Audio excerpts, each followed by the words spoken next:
بسم اللہ الرحمن الرحیم۔ اللہم صلی علی محمد وعلی آلہ وصحبہ وبارک وسلم۔ میرے تمام بہن بھائیوں سے گزارش ہے کہ میری ویڈیو کو لائک ضرور کیا کریں اور کمنٹ میں ضرور اپنی سجیشن دیا کریں اور چینل کو سبسکرائب ضرور کریں، بیل آئیکن کو پریس کریں۔ میں تمام احادیث صحیح بخاری سے شیئر کرتی ہوں، اس میں کوئی چینجنگ نہیں کرتی، تو برائے مہربانی ویڈیو کو ضرور لائک کیا کریں۔ صحیح بخاری حدیث نمبر 876، کتاب جمعہ کا بیان۔ جمعہ کی نماز فرض ہے۔ ربیہ بن حارث کے آزاد کردہ غلام حضرت ابو ہریرہ رضی اللہ تعالیٰ عنہ کے متعلق روایت کرتے ہیں کہ انہوں نے رسول صلی اللہ علیہ وآلہ وسلم کو فرماتے ہوئے سنا کہ ہم دنیا میں آنے والوں کے اعتبار سے پیچھے ہیں، لیکن قیامت کے دن آگے ہوں گے، بجز اس کے کہ انہیں کتاب ہم سے پہلے دی گئی، پھر یہی ان کا دن بھی ہے جس میں تم پر عبادت فرض کی گئی۔ ان لوگوں نے تو اس میں اختلاف کیا، لیکن ہم لوگوں کو اللہ تعالیٰ نے اس کی ہدایت دی، پس لوگ اس میں ہمارے پیچھے ہیں۔ کل یہود کی عبادت کا دن ہے اور پرسوں نصاری کی عبادت کا دن ہے۔ صحیح بخاری حدیث نمبر 878، جمعہ کے دن نہانے کی فضیلت اور اس کے بارے میں بچوں اور عورتوں پر جمعہ کی نماز کے لیے آنا فرض ہے یا نہیں۔ حضرت عمر بن خطاب رضی اللہ تعالیٰ عنہ جمعہ کے دن خطبہ پڑھ رہے تھے کہ حضور صلی اللہ علیہ وآلہ وسلم کے صحابہ اور اگلے مہاجرین میں سے ایک شخص آئے تو انہیں حضرت عمر رضی اللہ تعالیٰ عنہ نے آواز دی کہ یہ کون سا وقت آنے کا ہے؟ انہوں نے جواب دیا کہ میں ایک ضرورت کے سبب سے رک گیا تھا، چنانچہ میں ابھی گھر بھی نہیں لوٹا تھا کہ میں نے اذان کی آواز سنی تو میں صرف وضو کر سکا۔ حضرت عمر رضی اللہ تعالیٰ عنہ نے فرمایا کہ صرف وضو کیا، حالانکہ آپ کو معلوم ہے کہ رسول صلی اللہ علیہ وآلہ وسلم غسل کا حکم دیتے تھے۔ صحیح بخاری حدیث نمبر 880، جمعہ کے دن نماز کے لیے خوشبو لگانا۔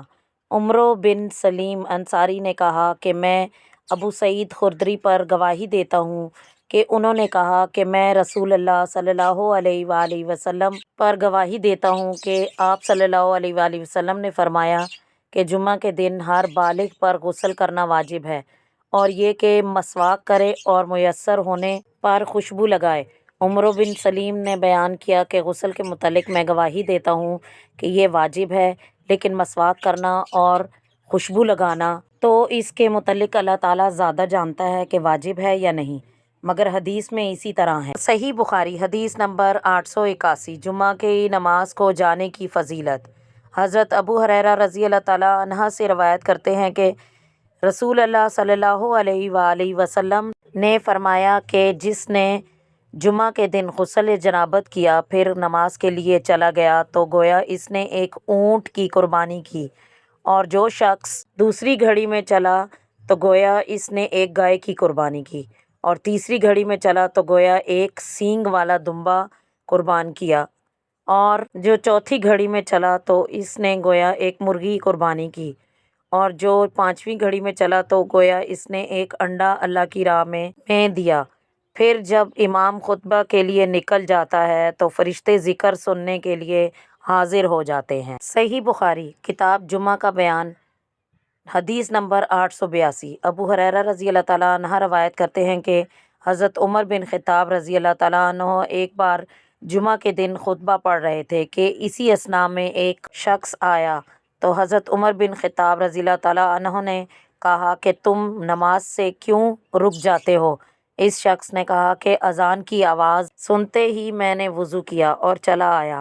حضرت عمر رضی اللہ تعالیٰ عنہ نے کہا کہ کیا تم نے نبی کریم صلی اللہ علیہ وآلہ وسلم کو یہ فرماتے ہوئے نہیں سنا کہ جب تم میں سے کوئی شخص جمعہ کی نماز کے لیے روانہ ہو تو غسل کرے؟ صحیح بخاری جمعہ کی نماز کے لیے بالوں میں تیل کا استعمال۔ حدیث نمبر 883، سلمان فارسی رضی اللہ تعالیٰ عنہ روایت کرتے ہیں کہ نبی کریم صلی اللہ علیہ وآلہ وسلم نے فرمایا کہ جو شخص جمعہ کے دن غسل کرتا ہے اور جس قدر ممکن ہو پاکیزگی حاصل کرتا ہے اور اپنے تیل میں سے تیل لگاتا ہے یا اپنے گھر کی خوشبو میں سے خوشبو لگاتا ہے، پھر نماز کے لیے اس طرح نکلے کہ وہ دو آدمیوں کے درمیان نہیں گھسے، اور جتنا اس کے مقدر میں ہے نماز پڑھ لے، اور جب امام خطبہ پڑھے تو خاموش رہے، تو اس جمعہ سے لے کر دوسرے جمعہ تک کے گناہ بخش دیے جاتے ہیں۔ صحیح بخاری، جمعہ کے دن عمدہ سے عمدہ کپڑے پہنے جو اس کو مل سکے۔ حدیث نمبر 886۔ عبداللہ بن عمر رضی اللہ تعالیٰ عنہ روایت کرتے ہیں کہ عمر بن خطاب رضی اللہ تعالیٰ عنہ نے ایک ریشمی حلہ یعنی کپڑوں کا ایک جوڑا مسجد نبوی کے پاس فروخت ہوتے ہوئے دیکھا تو کہا کہ یا رسول اللہ صلی اللہ علیہ وآلہ وسلم، کاش آپ صلی اللہ علیہ وآلہ وسلم اس کو خرید لیتے تاکہ جمعہ کے دن اور وفد کے آنے کے وقت پہن لیتے۔ تو رسول صلی اللہ علیہ وآلہ وسلم نے فرمایا کہ اسے وہی شخص پہنتا ہے جس کا آخرت میں کوئی حصہ نہیں۔ پھر اسی قسم کے چند حلے نبی کریم صلی اللہ علیہ وآلہ وسلم کے پاس آئے تو آپ نے ان میں سے ایک عمر بن خطاب رضی اللہ تعالیٰ عنہ کو دے دیا، تو عمر رضی اللہ تعالیٰ عنہ نے عرض کیا کہ یا رسول اللہ صلی اللہ علیہ وسلم نے مجھے یہ پہننے کو دیا، حالانکہ آپ حلہ عطارد کے بارے میں فرما چکے ہیں کہ اس کے پہننے والے کا آخرت میں کوئی حصہ نہیں۔ تو رسول صلی اللہ علیہ وسلم نے فرمایا کہ میں نے تمہیں اس لیے نہیں دیا تھا کہ تم اسے پہنو۔ تو عمر بن خطاب رضی اللہ تعالیٰ عنہ نے اپنے ایک مشرک بھائی کو جو مکہ میں تھا پہننے کو دے دیا۔ صحیح بخاری، جمعہ کے دن مسواک کرنا۔ حدیث نمبر 887۔ حضرت ابو ہریرہ رضی اللہ تعالیٰ عنہ سے روایت کرتے ہیں کہ رسول اللہ صلی اللہ علیہ وآلہ وسلم نے فرمایا کہ اگر میں اپنی امت کے لیے شاک نہ جانتا تو انہیں ہر نماز کے وقت مسواک کا حکم دیتا۔ صحیح بخاری، حدیث نمبر 895۔ جو لوگ جمعہ کی نماز کے لیے نہ آئیں جیسے عورتیں، بچے اور مسافر اور معذور وغیرہ، ان پر غسل واجب نہیں ہے۔ ابو سعید خدری رضی اللہ تعالیٰ عنہ روایت کرتے ہیں کہ رسول صلی اللہ علیہ وآلہ وسلم نے فرمایا کہ جمعہ کے دن غسل کرنا ہر بالغ مرد پر واجب ہے۔ صحیح بخاری، حدیث نمبر 900۔ جو جمعہ میں شریک نہ ہوں یعنی بچے، عورتیں وغیرہ، تو کیا ان لوگوں پر بھی غسل واجب ہے؟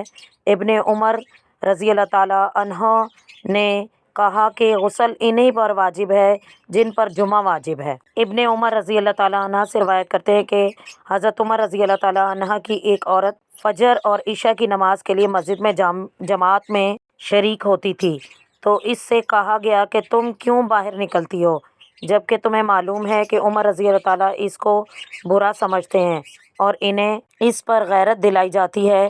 تو اس عورت نے کہا کہ پھر انہیں کون سی چیز اس بات سے روکتی ہے کہ وہ مجھے اس سے منع کریں؟ لوگوں نے کہا کہ رسول صلی اللہ علیہ وآلہ وسلم کا یہ فرمان انہیں اس سے مانے ہے کہ اللہ کی لونڈیوں کو مسجدوں سے نہ روکو۔ صحیح بخاری، اگر بارش ہو رہی ہو تو جمعہ میں حاضر ہونا واجب نہیں۔ حدیث نمبر 901۔ حضرت ابن عباس رضی اللہ تعالیٰ عنہ نے بارش کے دن میں اپنے مؤذن سے کہا کہ جب تم اشہد ان محمد الرسول اللہ صلی اللہ علیہ وآلہ وسلم کہہ لو تو اس کے بعد حی علی الصلاۃ نہ کہو بلکہ کہو صلوات فی بیوتکم، اپنے گھروں میں نماز پڑھ لو۔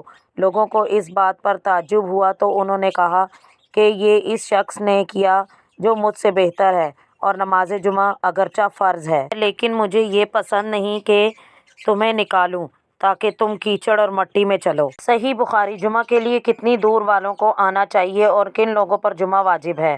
حدیث نمبر 902۔ حضرت عائشہ رضی اللہ تعالیٰ ام المومنین روایت کرتی ہیں کہ لوگ جمعہ کے دن اپنے گھروں اور اوالی سے باری باری آتے تھے۔ وہ گرد میں چلتے تو انہیں گرد لگ جاتی اور پسینہ بہنے لگتا۔ ان میں سے ایک شخص رسول صلی اللہ علیہ وآلہ وسلم کے پاس آیا اور آپ صلی اللہ علیہ وآلہ وسلم میرے پاس بیٹھے ہوئے تھے، تو رسول صلی اللہ علیہ وآلہ وسلم نے فرمایا کہ کاش تم آج کے دن صفائی حاصل کرتے یعنی غسل کر لیتے تو اچھا ہوتا۔ صحیح بخاری، جمعہ کے وقت سورج ڈھلنے سے شروع ہوتا ہے۔ حدیث نمبر 904۔ حضرت انس بن مالک روایت کرتے ہیں کہ رسول صلی اللہ علیہ وآلہ وسلم اس وقت جمعہ کے دن سویرے نکلتے اور جمعہ کی نماز کے بعد لیٹے تھے۔ صحیح بخاری، جمعہ جب سخت گرمی میں آن پڑے۔ حدیث نمبر 906۔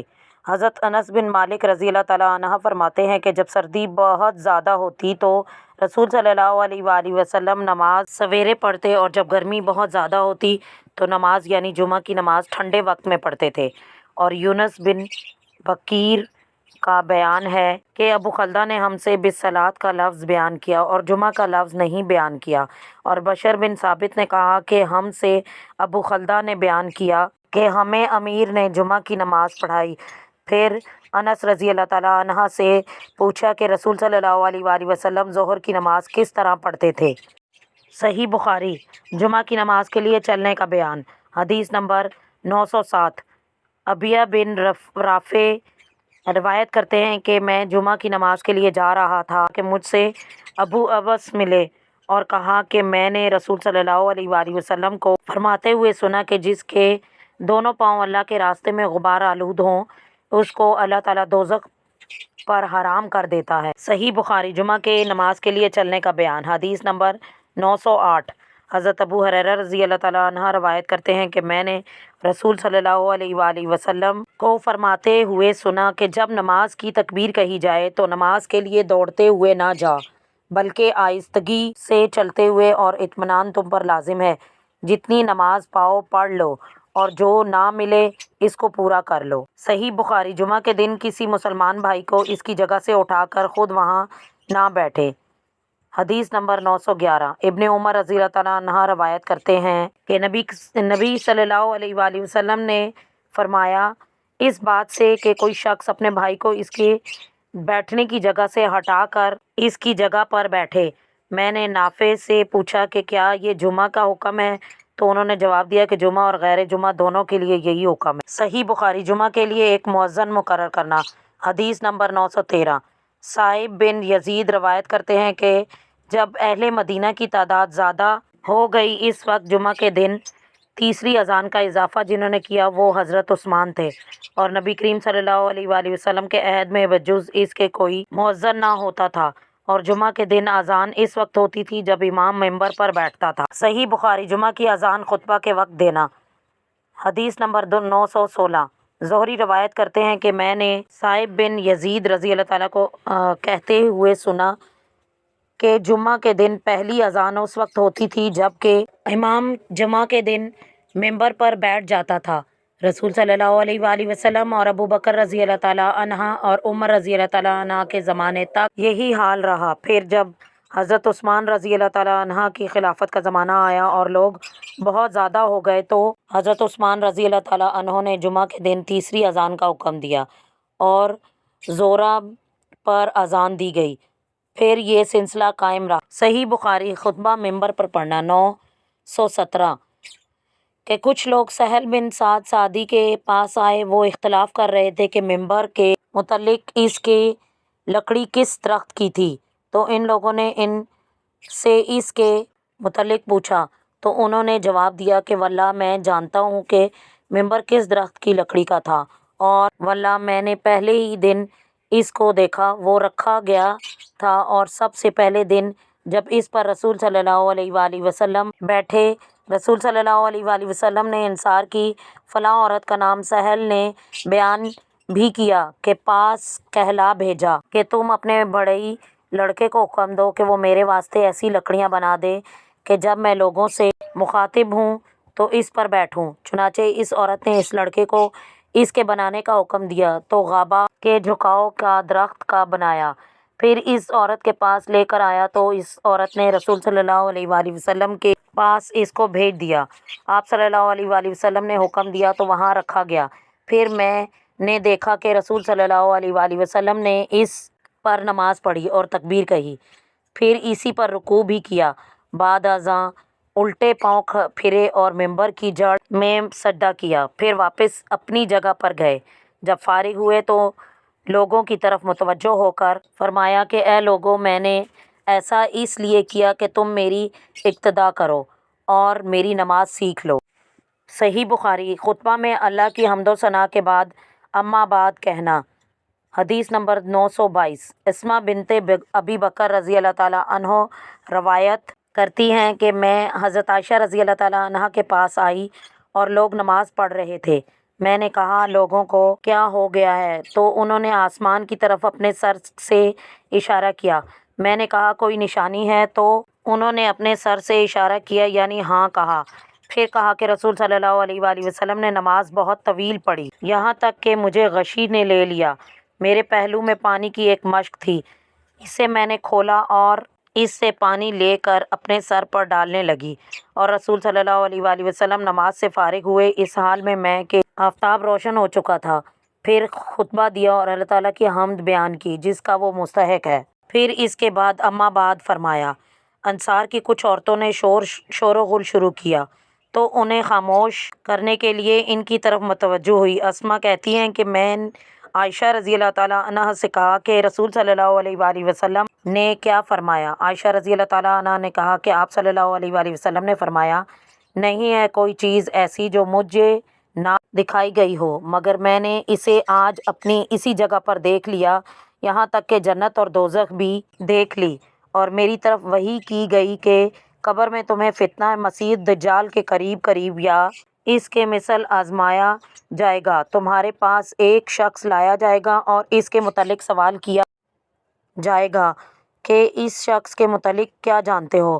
جو شخص مومن یا موقن، ہشام کو شک ہوا کہ مومن کے یا موقن کے الفاظ کہے ہوگا، وہ کہے گا کہ یہ اللہ کے رسول محمد صلی اللہ علیہ وآلہ وسلم ہیں، ہمارے پاس ہدایت کی باتیں اور کھلی دلیلیں لے کر آئے تو ہم ایمان لائے، قبول کیا، ان کی پیروی اور تصدیق کی۔ پھر اس شخص سے کہا جائے گا کہ اے مرد صالح سو جا، ہم تو جانتے تھے کہ تو مومن تھا۔ اور جو شخص منافق یا شک کرنے والا ہشام کو شک ہوا کہ منافق یا مرتاب کے الفاظ کہے ہوگا تو ان سے پوچھا جائے گا کہ تم اس شخص کے متعلق کیا جانتے ہو؟ تو وہ کہے گا کہ میں کچھ نہیں جانتا، لوگوں کو کچھ کہتے ہوئے میں نے سنا تھا وہی میں نے کہہ دیا۔ ہشام نے بیان کیا کہ فاطمہ بنت منذر نے جو کہا میں نے انہیں یاد رکھا بجز اس کے کہ منافقوں پر کی جانے والی سختیاں جو انہوں نے بیان کی۔ صحیح بخاری۔ جمعہ کے روز خطبہ کان لگا کر سننا۔ حدیث نمبر 929۔